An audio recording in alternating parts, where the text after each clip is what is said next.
sesuatu harus dilepaskan untuk mengikuti Yesus. Saya membaca ayat-ayat yang ganjil dan jemaat akan membaca ayat-ayatnya yang benar. Pada suatu kali banyak orang berduyun-duyun mengikuti Yesus dalam perjalanannya. Sambil berpaling dia berkata kepada mereka,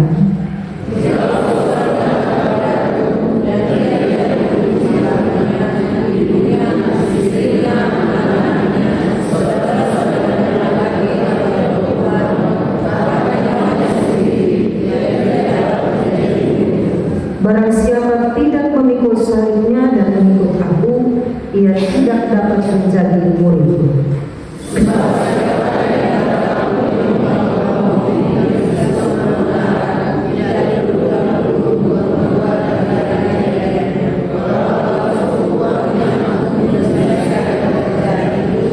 Supaya jikalau dia sudah meletakkan dasarnya dan tidak dapat menyelesaikannya, jangan-jangan semua orang yang melihatnya mengejek dia.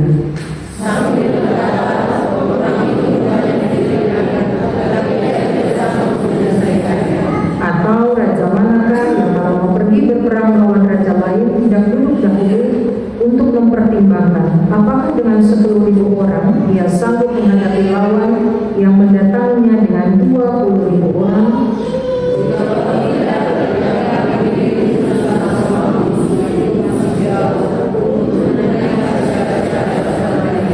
Demikian pula tiap-tiap orang di antara kamu yang tidak melepaskan dirinya dari segala miliknya tidak dapat menjadi muridku.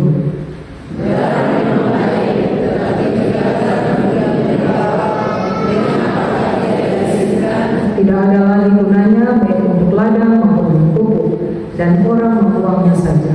Siapa mempunyai telinga untuk mendengar, hendaklah ia mendengar. Demikian firman Tuhan bagi kita. Berbahagia setiap kita yang mendengarkan firman Tuhan dan mau melakukan firman ini dalam hidup kita tiap-tiap hari. Pujian kepada Kristus selama-lamanya. Haleluya.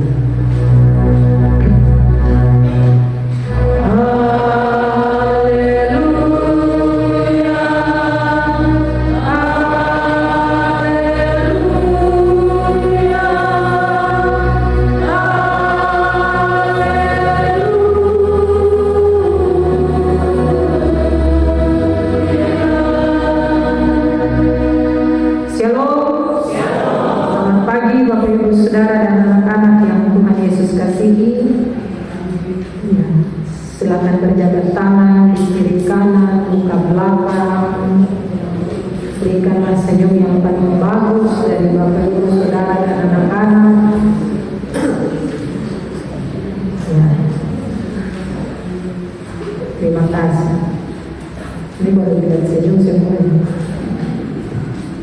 Ya, jemaat yang Tuhan Yesus kasihi, tema kita untuk minggu ini dari Lukas 14 ayat 25 sampai 35. Orang beriman di dalam mengikut Yesus harus memiliki komitmen.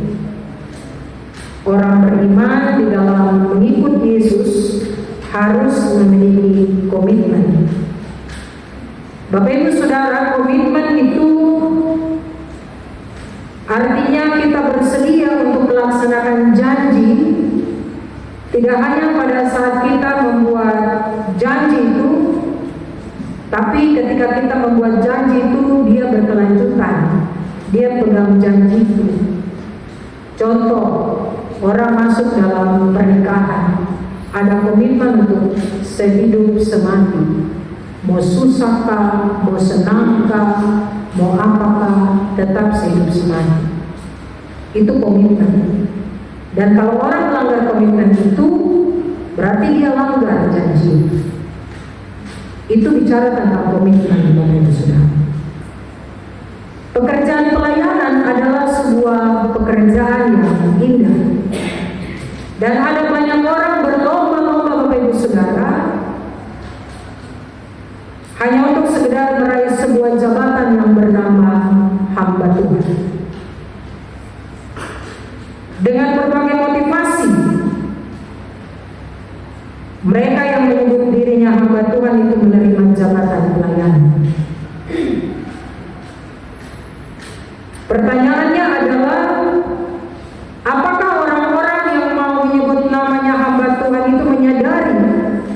bahwa memang tugas itu indah. Tugas kehambaan itu menuntut banyak pengorbanan dan kesiapan. Atau hanya sekedar memandang dari luar saja, menilai dari sampulnya saja dengan mimpi, kalau saya sebagai hamba Tuhan yang bisa mendapatkan keamanan, kenyamanan, sanjungan dan penghargaan. Ya, masing-masing orang bertanya dalam diri.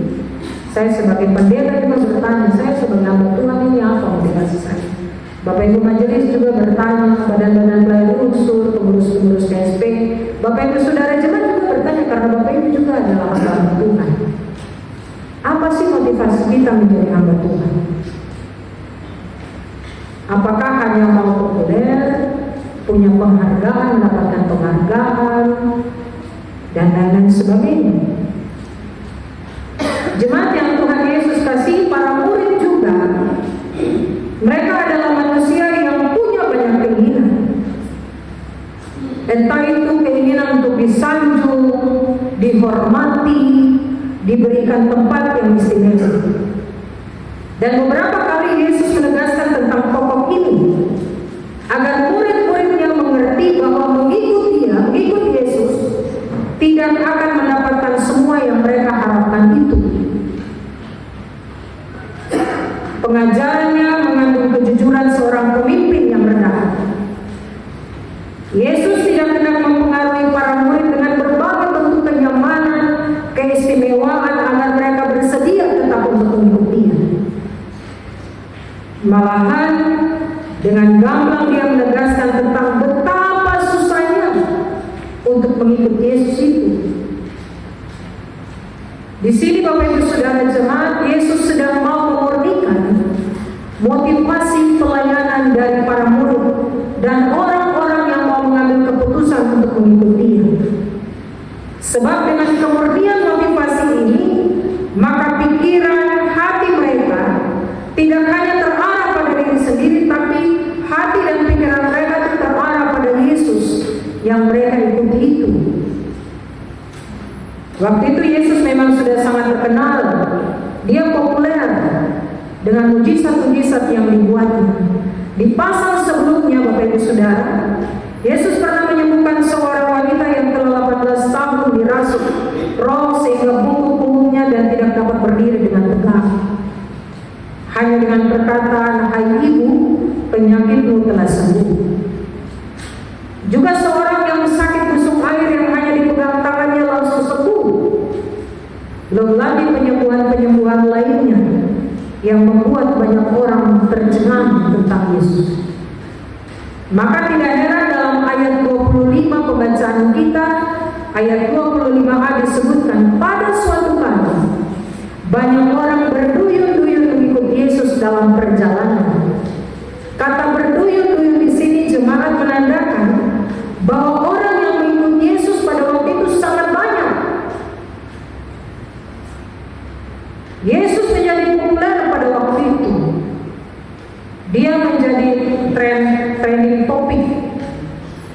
Dia menjadi topik utama, menjadi bahan pembicaraan pada waktu itu. Bukankah ini juga menjadi impian banyak orang yang tadi saya katakan di atas itu? Bukankah ada banyak orang ingin menjadi populer? Ada banyak orang mau menjadi yang terutama dan yang pertama. Ada banyak orang mau menjadi yang teristimewa. Ada banyak cara dilakukan oleh orang-orang, dari cara-cara yang wajar sampai cara-cara yang tak wajar, hanya untuk menjadi populer, hanya untuk menjadi orang yang selalu disebut-sebutkan. Ada banyak jalan yang ditempuh supaya dikenal banyak orang. Yesus tidak silau Bapak Ibu Saudara dengan segala kepopuleran itu. Yesus tidak lupa diri. Yesus tidak gegabah. Malahan reaksi yang berbeda diperlihatkannya di sini. Ayat 25b sampai dengan 27. dia berpaling dan dia berkata, jikalau seorang datang kepadaku dan dia tidak membenci bapaknya, ibunya, istrinya, anak-anaknya, saudara-saudaranya laki-laki atau perempuan, bahkan nyawanya sendiri, ia tidak dapat menjadi muridku. Barang siapa tidak memikul salibnya dan mengikut aku, ia tidak dapat menjadi muridku.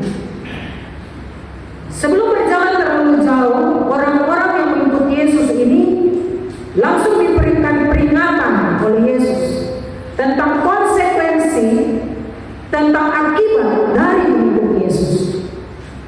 Membenci bapak, ibu, istri, anak, saudara laki-laki, saudara perempuan ini bukan berarti kita harus membenci mereka, menghina mereka, mengabaikan keluarga dan terus mengikut Yesus.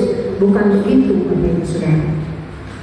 Tapi maksudnya ketika kita membuat keputusan untuk mengikut Yesus, maka keputusan itu tidak akan dipengaruhi hanya karena kita terikat dengan yang disebutkan tadi. Ada banyak alasan mau melakukan ini, tunggu dulu ya. Tapi kasih tahu istri dan suami dulu. Mau pergi pelayanan, sabar dulu, satu suami kasih izin kan tidak? No, kalau kasih izin, terus kasih izin untuk jadi majelis kah, jadi badan-badan unsur kah, jadi pengurus KSP kah, terus karena dalam pengambilan keputusan untuk tadi saya bilang menjadi hamba Tuhan itu pasti kan ada ditanya toh, suami setuju kan tidak, istri setuju kan tidak, anak-anak setuju kan tidak. Lucunya dalam pelayanan malah suami dan istri yang bikin kacau, larang, marah, berteriak, tak boleh dan lain-lain sebagainya. Ini keputusan Bapak Ibu. Ada banyak hal orang buat menjadi alasan. Bagian ini mengingatkan kita fokus yang utama adalah mengikut Yesus karena kita mengasihi Dia. Bapak Ibu, orang Yahudi itu tadi malam Bapak Pendeta Tir luar biasa menjelaskannya kepada kita. Orang Yahudi itu apa yang Anda pilih itu yang disebut sebagai hal yang dibenci. Ini dua pilihan. Mau Yesus kah, mau satu keluar. Begitu Bapak Ibu. Benci di sini lebih mengarah pada mengabaikan kepentingan dan kebutuhan diri sendiri. Pasti orang bilang, kok kita tuh belum ada di surga ini, tuh masih di dunia ini, tuh keluarga lebih penting. Tapi ini Tuhan sodorkan ini untuk kita. Jangan malah sebaliknya kita melayani hanya untuk memuaskan keinginan orang tua kita, anak-anak kita, suami kita, saudara kita, bahkan keinginan diri kita sendiri. Sehingga dipertegas dengan kata memikul salib. Berarti mengikut Yesus identik dengan penderitaan, karena salib itu lambang kehinaan dan penderitaan. Kalau siap ikut Yesus sudah, buang salib itu sudah. Tapi kalau siap ikut Yesus, ada kehinaan dan penderitaan di situ. Ada banyak orang lebih memilih untuk buang salib Yesus daripada pikul salib Yesus. Melanjutkan pengajarannya, Yesus mengambil sebuah perumpamaan di ayat 28 sampai dengan ayat yang ke-32. Sebab siapakah di antara kamu yang kalau mau mendirikan sebuah menara tidak duduk dahulu membuat anggaran biayanya kalau cukup uangnya untuk menyelesaikan pekerjaannya itu, supaya jikalau ia sudah meletakkan dasarnya dan tidak dapat menyelesaikannya, jangan-jangan semua orang yang melihatnya mengejek dia sambil berkata orang itu mulai mendirikan tetapi ia tidak sanggup menyelesaikannya. Atau raja manakah yang kalau mau pergi berperang melawan raja lain tidak duduk dahulu untuk mempertimbangkan apakah dengan 10.000 orang ia sanggup menghadap lawan yang mendatanginya dengan 20.000 orang. Jikalau tidak, ia akan mengirim utusan selama musuh itu masih jauh untuk menanyakan menanyakan syarat-syarat perdamaian. Dari perkataan ini, Bapak Ibu Saudara, Yesus mengajak orang-orang yang mengikut Dia untuk berpikir jernih. Coba pertimbangkan dengan matang keputusan untuk mengikut Yesus. Karena keputusan mengikut Yesus bukan keputusan biasa-biasa saja, melainkan keputusan luar biasa. Ada harga yang kita bayar dalam mengikut Yesus. Harus mengetahui dan memikirkan apa sebenarnya tujuan mereka untuk mengikut Yesus. Untuk apa sih mereka ikut Yesus? Siapa Yesus? Dan apa yang terjadi setelahnya ketika kita mengikut Yesus? Yesus mau membuka pikiran mereka ini. Hari ini kalau Yesus ada di tengah-tengah kita, terus Yesus tanya Bapak Ibu Saudara, tujuan Bapak Ibu Saudara jadi orang Kristen apa? Pasti ada yang bisa jawab langsung, tapi ada yang pikir-pikir dulu baru jawab. Kalau hari ini Yesus tanya, Feby, kok keputusan ikut saya itu apa? Atau Bapak Ibu Majelis, keputusan mengikut saya apa? Jemaat, keputusan mengikut saya apa? Yesus ingin membuka pikiran mereka dengan Yesus menyampaikan dua perumpamaan ini. Apa tujuan mereka ikut Yesus? Untuk apa mereka ikut Yesus? Siapa Dia? Dan apa yang akan terjadi selanjutnya ketika saya mengikut Yesus? Orang yang berstatus sebagai murid Yesus harus bijaksana dalam melangkah dan menentukan hati. Tidak sembarang berjalan, mengikuti tanpa pertimbangan dan alasan yang kuat. Ibarat juga sebagai seorang prajurit yang berperang, harus mampu melihat kemampuan diri. Apakah mampu? Apakah sanggup? Jangan-jangan malah ketika berhadapan dengan tantangan yang sulit, berhadapan dengan perang, malah mundur di tengah jalan. Pertimbangan-pertimbangan ini dibutuhkan supaya keputusan mengikuti Yesus adalah keputusan yang final dan tidak akan disesali di kemudian hari. Bapak Ibu Saudara, kalau anak-anak yang muslim, biasa itu kita para pendeta mendampingi mereka di pengembalaan di terakhir. Pertanyaan saya hanya satu, siap ikut Yesus? Siap ikut salib? Luar biasa, siap. Siap sini besok, siap ikut pengakuan, siap kan? Pertanyaan kedua, kenapa ikut Yesus? Tidak bisa jawab. Akhirnya saya berpikir mungkin karena dorongan orang tua sampai dong harus ikut sini. Bukan keputusan sendiri. Ada banyak sekali anak-anak yang saya temui dalam percakapan itu, Bapak Ibu Saudara.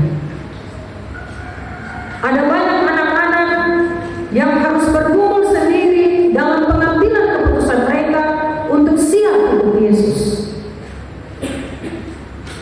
Ada banyak anak-anak yang datang dalam pergumulan untuk siap ikut Yesus. Nah ini yang Yesus mau katakan itu, supaya tidak menyesal di kemudian hari. Pengakuan tidak hanya sebatas pengakuan. Yang saya ikut Yesus 1 minggu terada dalam gereja, 1 minggu terada dalam pelayanan. Tapi kalau kateksasi luar biasa rajinnya. Karena apa? Prosentase kehadiran. Kalau terhadir 80% terasih. Makanya orang-orang berlomba. Tapi coba pada bagian terakhir kita menanyakan mereka, kenapa ikut Yesus? Kan bisa jawab. Nah, Bapak Ibu Saudara, pertimbangan-pertimbangan ini yang dibutuhkan.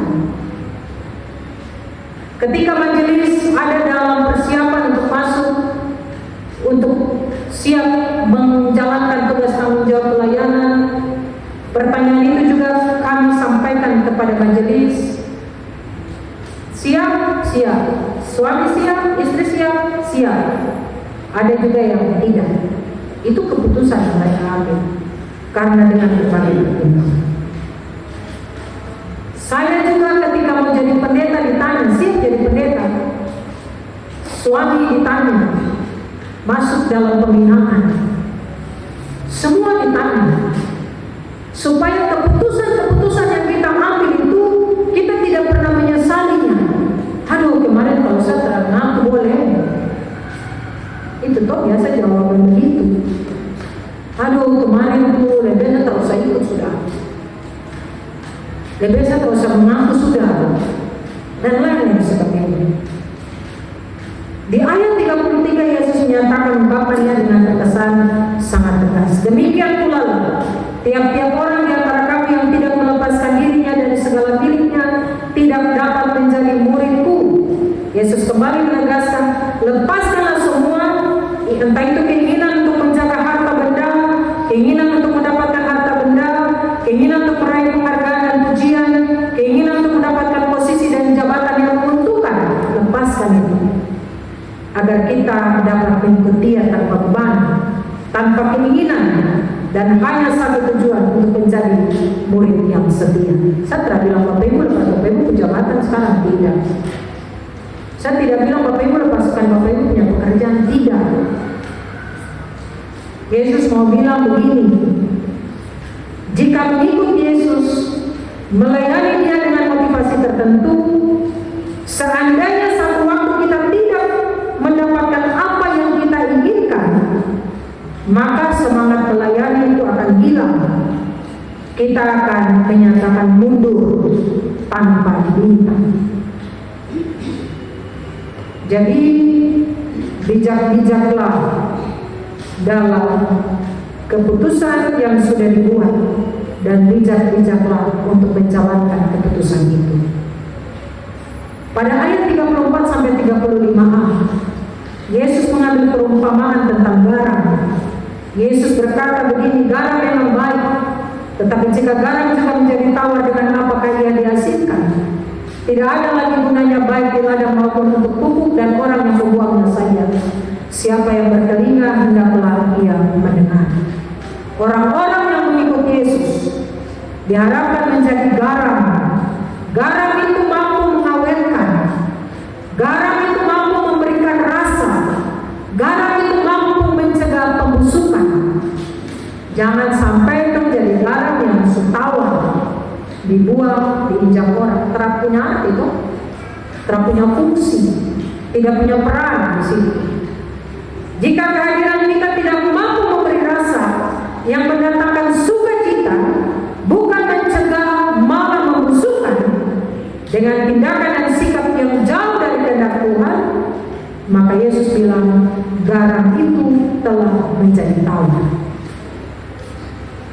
Masing-masing orang tanya sudah, sampai hari ini saya sudah jadi garam yang mampu mengawetkan orang lain kah, mencegah pembusukan kah, memberikan rasa kah, atau malah kita yang hadir menjadi orang-orang yang membusukkan keadaan, atau malah kita menjadi orang-orang yang tidak memberikan rasa, baik di tengah-tengah kehidupan pribadi, keluarga, pelayanan, bahkan tugas tanggung jawab kita. Sebab garam yang sudah tawar tidak berguna lagi, pasti dia akan dibuang dan diinjak orang. Maka tetaplah jadi garam yang mampu memberikan rasa sukacita, bahagia, menghadirkan damai sejahtera. Tetaplah menjadi garam yang mampu mencegah keretakan, mencegah kebusukan, dan menghadirkan kedamaian. Bapak Ibu Saudara, ini bagian yang Yesus mau sampaikan kepada para murid, tapi juga hari ini bagian ini disampaikan kepada kita. Mari tiap-tiap orang mengoreksi diri. Sampai hari ini saya jadi orang Kristen untuk apa? Saya ikut Yesus untuk apa? Saya mau mengikut Dia, tujuan saya seperti apa? Kiranya keputusan kita mengikut Yesus didasari atas motivasi yang murni, kokoh, kuat, dan tidak tergoyahkan oleh apapun, supaya keputusan kita adalah keputusan yang baik dan benar. Sebab saya percaya ketika keputusan kita mengikuti Yesus, itu keputusan yang baik dan benar. Walaupun ada banyak tantangan, persoalan, hambatan yang harus kita temui. Dia Allah yang sanggup memberikan kekuatan dan kemampuan kepada kita dalam setiap keputusan-keputusan yang kita ambil bersama-sama dengan Dia. Tuhan memberkati firman-Nya. Tuhan menolong kita semua. Orang beriman dalam mengikut Yesus harus memiliki komitmen. Hari ini saya berkomitmen untuk mengikut Yesus, maka seluruh perjalanan kehidupan saya adalah perjalanan yang menyenangkan hati Tuhan. Tuhan menolong kita semua. Amin.